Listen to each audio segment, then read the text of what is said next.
17टी मद दुकान खोल केवल बालेश्वर में जेहेतु बालेश्वर में मद दुकान खोल बालेश्वर सांसद प्रताप षडंगी सार जहाँ बेले किसी न कहले से रहीपर कारण प्रताप षडंगी सार होती जड़े ज्ञानी गुणी लोक तेणु तांकर ज्ञान गुणर परिप्रकाश से यदि लोक आगे न करेंगे ताहले कथाटा केमती अबाग्या लगे ना लोक जापर ये होती प्रकृत ज्ञानी प्रताप सार आम कौन कहते आप शुणी सारत आम देशर सर्वनाश हो मद बंद हेले देशर विकास द्रुततर हम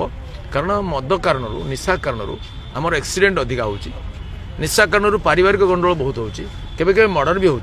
गाँव में अशांति सृष्टि हो माली मोकदमा बहुत हो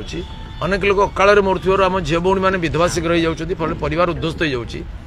मेडिकल कस्ट अधिक पड़ुची एवं मद कारण पूरा समाज विपर्यस्त हो मद बंद करदे जो भावुं रेवेन्यू लॉस हे गोटे भूल धारणा।